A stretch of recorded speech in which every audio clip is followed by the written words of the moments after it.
Oke, sebelum nonton, subscribe dulu ya channel gue sama klik loncengnya.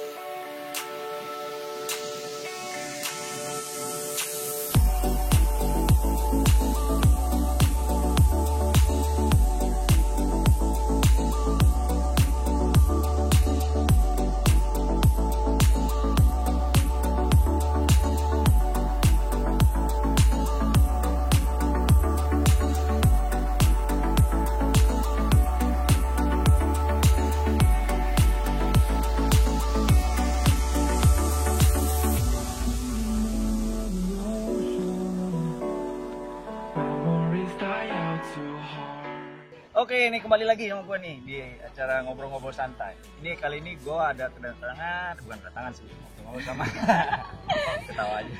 Ini paling kocak sama ini. Oke, Aldila, say hi dulu Aldila. Halo semua. Oke, nah Aldila, kan kalau misalnya saya mau nanya sih, cuman kalau kondisi yang biasanya kan udah tahu kamu kapan latihannya itu kan udah standar nih. Ini sekarang aku mau bikin ada sedikit kayak pertanyaan, kamu jawab langsung cepat aja ya. Jadi saya pilih, misal saya ngomong apa, kamu pilih antara 1, 2 ya. Oke, nih jawab cepat pilih ya. Ini pertanyaannya soal apa nih? Nah, pertanyaan ya soal random. tenis random, random. Oke, langsung jawab aja, nggak usah tegang. Oke, makanan Eropa atau Asia? Asia. Serena atau Sharapova? Sharapova. Kenapa? Emang aku lebih suka Sharapova. Aku fans Sharapova. Oke, cool. Roger atau Rafa? Roger. Amerika atau Eropa? Amerika. Boleh aja. Iya. Nah, Karena Amerika kan Inggris. Kalau Eropa kan bahasa oke ya beda. Ya beda. Nah ini dia nih. Agak personal. Kaya atau ganteng? Ganteng. Iya, asik. Enggak dua-duanya. Sebenarnya ada yang lain lagi. Ada yang lain, tapi kan cuma harus jawab satu. Oke, alright then. Nah sekarang Salah jawab dan salah jawab harusnya. jawab dan. Oke deal. Nah kan kebanyakan kalau kita nanya atau kebanyakan orang nanya sama kamu kan kapan kamu latihannya. Ya sebagian banyak udah interview udah banyak yang nanya sebagian. Nah cuma saya mau agak ngulik sedikit kan. Ya pastikan support dari orang tua kan yang nomor 1. Nah khususnya papa atau orang tua, seberapa besar supportnya mereka untuk Aldila? Ya pastinya sangat banyak ya, karena dari kecil memang aku dari support sama keluarga aku, apalagi kan aku tanding pun ditemenin waktu itu selalu sama mamaku. Jadi memang dari kecil itu support keluarga itu ke prestasi tenis aku dan lebih dari 100% lah. Dan juga bantuan-bantuan yang mereka berikan. Dulu kan aku masih junior kan belum bisa make money, belum ada menang pun nggak ada hadiah uang kan. Jadi kan uang pertandingan pasti dari papa aku, dan juga memang dari keluarga udah memberikan yang yang terbaik lah buat aku untuk mengikuti kan. Karena semuanya dari keluarga tenis. Betul. Kakak juga mau salah kan? Iya, kakak pertama. Iya, Kakak kakak Danu pertama. main tenis dulu, main junior nasional juga. Ya. Ya. Sempat masuk ya. Biasa orang sibuk. Oke. Sama dong. Susah nih kalau ketemu ini Aldila. Orang sibuk udah kayak seleb soalnya. Oke, terus nah sekarang kan Dila biasanya kan tour nih ya. Nah, tour kan memang memerlukan energi atau mental yang tough untuk tour. Bagaimana menghandle untuk kamu bisa pilih turnamen ini? Karena kan kadang-kadang kita juga mikir, wah kayaknya gampang ya. Saya juga ngomong sama papa, kayaknya orang lihat kayaknya gampang, tapi kan susah struggle ya. Nah bagaimana kamu menghandle semuanya itu untuk bisa istilahnya, saya mau main di sini, saya harus ini, apa coba bisa dijelaskan atau ditahu? Untungnya sih aku masih bisa ngomong ini sama pelatih dan juga sama orang tua. Jadi kayak aku nanya mereka kasih masukan. Tapi memang akhirnya aku sendiri yang buat keputusan kan. Tapi ya memang dari situ aku juga setiap kali pertandingan kan belajar masalahnya pertandingan ini tuh pemain-pemainnya kayak sekitar begini. Terus juga dilihat misalnya dalam 1 minggu itu ada beberapa pertandingan. Kalau misalnya rame berarti aku harus main di minggu itu karena kan pasti menyebar tuh pemain-pemainnya. Jadi memang ya itu bisa juga dari pengalaman-pengalaman selama ini ya. Jadi ya memang semakin banyak aku bertanding akan semakin banyak pengalaman yang aku bakal terima. Kalau kamu pilih turnamen itu lebih pilih yang ke kosong playernya atau lebih yang banyak pemain bagus untuk main situ untuk cari? Gimana kalau kamu programnya kamu? Kalau untuk tergantung beda tujuan ya. Okay. Kalau tujuan aku untuk cari poin, ya pasti aku mau yang lower ya. Ya pasti tingkatnya paling tinggi, tapi yang paling pemain-pemainnya yang nggak terlalu bagus gitu. Pasti pengennya kayak gitu. Cuman kalau kayak ada beberapa turnamen yang mungkin cuma ada di Asia, di Thailand, mau nggak mau kan aku harus satelit gitu kan. Jadi ya aku ikut itu, dan di situ pun ya aku bisa melihat dari pemain-pemainnya kira-kira target kita apa nih, udah bisa masuk quarternya udah bagus dengan posisi pemain. Nah, saya mau ngomongin soal kemarin, kan kamu emas Asian Games, terus habis itu next year-nya SEA Games, ya kan? Nah, saya mau bicara tentang Asian Games ini. Kan semua orang udah bertanya, wah hebat ya. Tapi saya mau ngulik sedikit aja. Bukan perasaan, bagaimana cara kamu handle? Karena yang paling berat kan kalau saya nggak salah itu yang di quarter ya. Nah, kamu bisa nggak ceritain? Iya, Asian Games. Oh, talking about Asian Games 2018. Ya, yang paling berat nggak? Oh iya, India. Ya, India. Nah, tuh bagaimana, karena kepengalaman kamu one by one, bagaimana kamu menghandle gitu? Khususnya kan sama Kristo kan harus bisa kolaborasi kan. Nah, bagaimana?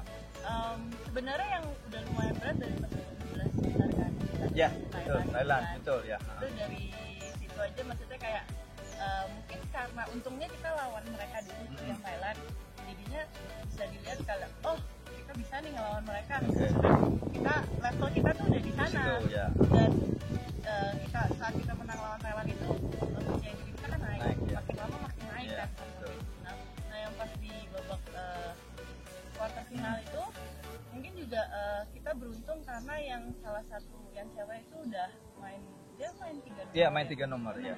Jadi memang udah kelihatan dia lebih capek dari babak-babak sebelumnya, dan juga pas set pertama itu dia salah ngatur. Karena yang ceweknya di kiri kan. Yang bomanya di kanan. Nah itu untuk kita lebih mudah. Pas mereka berubah di set kedua, nah itu berat agak sedikit. Cuman beruntung udah. Jadi memang beruntungan juga. Nah itu dia, memang kadang-kadang beruntungan bisa ada faktor penentu ya. Dan akhirnya sebenarnya waktu saat itu saya sih yakin kalau pas waktu di quarter ini lewat, saya udah punya pikir, wah ini bisa nih untuk dapat, dan akhirnya ya puji semua bisa dapat ya. Oke, nah sekarang saya mau bicara soal SEA Games, karena kamu SEA Games kan kamu first time di single kan? Iya. Nah, bagaimana coba kamu dari awal sampai terakhir? Karena kan kalau sebagai pemain itu kan biasanya kalau kita tahu pas waktu ini final is really momennya kan beda sama yang lain kan. Biarpun lawan kita, biarpun selevel kayak mau di bawah, tapi kondisinya itu bisa sama. Bagaimana kamu bisa menghandle? Ini dari awal atau pas final ya? Kalau awal sih saya udah final. Kita cut cepet aja langsung. Iya. Pas final aku sih maksudnya nggak nganggap enteng dia, karena aku tahu kalau dia masuk final berarti dia bagus. Mau gimana pun nggak mungkin dia di bawah banget gitu. Jadi aku emang harus prepare, harus ready, harus mentalnya siap untuk fight terus lawan dia, karena kan ini udah final, jadi aku mau kayak habis-habisan lah. Tapi ya memang pas set kedua itu aku rada tegang juga, dan dia mainnya mulai rada bebas. Jadi memang udah level dianya naik, akunya rada turun kan. Nah itu tipsnya seperti apa pada kondisi seperti itu untuk bisa akhirnya come over, bisa keluar? Karena menurut pengalaman kebanyakan, saya contoh banyak ya pemain-pemain yang lama, istilahnya udah di final, udah punya kesempatan, tapi akhirnya bisa kebalik. Kan? Bagaimana cara kamu handle? Mungkin dari percaya diri sama lebih kenal, dan aku mainnya point per point. Jadi aku setiap kali point per point di game between change overnya ya. Aku keep in my mind terus, kayak aku bisa, dia pokoknya aku bisa terus lah pokoknya. Jadi pas main poin pun aku pokoknya poin per poin ingetinnya. Jadi nggak terlalu panjang kayak aku pasti menang ini. Jadi mendingan aku important ya. Poin per poin, dan ya kalau misalnya mati ya udah nggak apa-apa, next point lah, jangan terlalu stuck di satu poin, karena itu yang biasanya sering banget bikin turnover. Ya betul. Dan I'm proud of you for that. Akhirnya mix double juga dapat ya sama. Iya, itu juga mix double. Jantungan.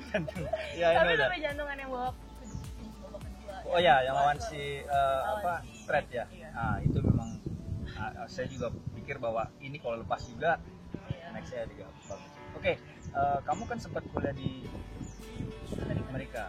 Kenapa pilih kuliah pada saat itu? Mungkin karena pada saat itu aku nggak terlalu prestasinya nggak yang kayak bagus banget gitu. Aku kan dari junior itu aku nggak terlalu banyak main langsung udah beli. Iya. Jadi pas juga dari keluarga aku bilang kalau bisa edukasi tetap. Jadi enggaknya udah punya background sekolah. Iya Kalau betul. Kalau either choice itu mau iya, apa enggak ya? jadi seenggaknya nggak cuma lulusan SMA lah. Kan kalau S1 kan dari kerja udah gampang, jadi kalau misalkan udah jalan udah jadi seenggaknya udah punya backup plan lah. Iya. Kalau sekedar info juga ini udah satu cantik, pinter. Ya, enggak gaya banget kalau bilang cantik. Pinter bener-bener pinter loh. Bukan cuma asal apa kamu apa? Semua kumlot ya. Matematik apa? Ekonomi itu. Nah, gue juga bingung itu apa. Gak ngerti. Tapi ini top. Jadi itu ya reasonnya kenapa kamu pilih untuk jadi. Tapi itu stepping stone jadi akhirnya ya. Ya itu juga yang dari situ sebenarnya aku banyak dapat pengalaman. Dan juga itu aku bilang itu transisi yang bagus untuk pemain-pemain junior yang mau ke profesional. Iya. Tapi kecuali kalau misalnya kamu udah bisa nomor 1 junior, Iya. umur 14, 15, itu kan udah kelihatan Betul. tuh. Nah dari situ ya mau lanjutin pro ya terserah. Iya. Itu udah memang Jalannya ke talentnya sana. udah ke Iya. sana. Cuman kamu memang ya, itu yang benar-benar yang kamu bisa sampai sekarang ini ya, jadi bisa stepping stone dari situ. Jadi kalau itu juga ada dari mereka, kalau misalnya pemain muda yang mau itu seperti apa kayak tadi kamu bilang, yang apa transisi Iya, ya. jadi ada transisi antara junior dan profesional. Karena juga kompetisi di Amerika itu sangat berat ya. Iya. Bisa dibilang kayak sekitar 25K. Oh iya betul. Ya, jadi memang cukup bagus. Apalagi kalau masuk top 10 gitu, Iya betul. berarti yang udah bagus, udah bisa masuk top 300 kan. Iya betul. Iya. Jadi jangan dikira di Amerika nggak latihan, nggak Iya tanding. betul. Kita kompetisinya masih, malahan aku bilang kan kita harus tiap minggu ada pertandingan. Iya betul. Jadi memang udah terus dilatih. Iya terpakai. Jadi akhirnya terlatih terus. Jadi keluar situ ya. Cuman memang waktu itu balik kamu antara decided ya, antara saya tahu. Tapi ya itu sebenarnya pas tahun terakhir aku. Terakhir. Tahun terakhir kuliah kan, Iya. nah, itu nggak tahu. Tapi dari situ aku ngeliat performance aku lagi naik. Lagi naik. Supaya mainnya juga lebih bagus. Nah, aku menang terus sih pas di Liga Master Iya. sana kan. Ya udah akhirnya udah deh lanjut ke sana sih. Oke. Nice. Jadi akhirnya pay off. Udah. Boleh lah. Oke, kedepannya kamu mau apa nih? Kan masa pandemi ini, oh iya, kalau pandemi ini kamu kebanyakan kalau saya lihat itu tiktokan mulu. Kayaknya ratu tiktok. Oh, itu hanya buat isi waktu luang. Betul. Tapi nggak apa-apa, itu juga salah satu talenta. Kalau misalnya apa bisa ada yang bisa lain. Hanya buat menghibur. Menghibur. Penonton. Oke, next plan-nya kamu untuk ke depan kalau misalnya ini udah over gitu, mau apa? Pasti balik tanding lagi Ya, ya, oke. pertandingan dan juga kan ngejar nama target aku mau main salah satu Grand Slam ya. Iya, semoga bisa mengejar poin dan peringkat dan bisa main. Semua Grand Slam ya. Pengen ya. Tapi biasa. Siapa tahu. Siapa tahu. Oke, kalau misalnya secara pribadi dikit, pacar belum punya? Masih sibuk? Oh iya bener, selebritis soalnya. Kalau selebritis susah, apa semua banyak. Kalau latihan, kerjaannya dipanggil media semua, waduh susah nih cari waktunya. Padahal latihan makan tidur. Dia akan tidur. Oke, sekarang gini, tips buat kalangan tenis semuanya, bagaimana supaya kita bisa berprestasi, terus atau cara ya apa ya dari kamu Untuk yang muda-muda. yang muda-muda, jangan tua buat apa lah. Saya juga sih buat gitu yang ya? tua-tua. Ya, betul. Ya pasti harus kerja keras di dalam di luar lapangan dan juga disiplin dalam tuh kayak ya latihan, rajin pemanasan, rajin stretching, recovery, itu semua pasti akan terbayar. Dan juga disiplin di luar itu, disiplin makan, recovery, disiplin tidur. Jadi nggak cuman di lapangan doang rajinnya, tapi kalau di luar kayak selengean, main game, tidur, asal-asalan itu juga nggak boleh. Pokoknya semua harus dijaga. Terus pantang menyerah. Iya, pantang menyerah. Yang kadang-kadang bisa ya. Iya, susah. Kalau bisa tahu ini buset, kalau misalnya perjuangannya tuh bukan cuma sekedar asal bikin semua ngeliat bahwa udah enak-enak ya sekarang, tapi dari bawah tuh setengah mati tuh saya tahu. Berusaha karena pagi kan terus latihan, ini pertanding, apalagi otor ya, nggak bisa ngepulang-pulang kan. Lama gitu kan. Kadang-kadang aku suka gitu kan udah bisa. Ya. Tapi untungnya aku suka sih maksudnya makan makanan di luar gitu. Jadi ya kecuali makanan di Indonesia. Kenapa tuh? Gak enak. Biasanya bawa nasi, bawa rendang, bawa indomie. Aduh, maaf Standar. Kak Emil. Waduh. Itu nutritionist. Oh ya, I know, don't worry, I know. Jangan ditonton. Gak apa-apa, it's okay, bagus, itu memang perlu, gak apa-apa, saya juga tahu, itu once a while cheat day, no problem. Emergency. Alright ya, pokoknya intinya itu semuanya yang harus dilakukan ya, kerja keras, kita bisa sukses seperti sekarang. Oke, sukses. Oke, kayak gitu aja bincang-bincang saya sama Aldila.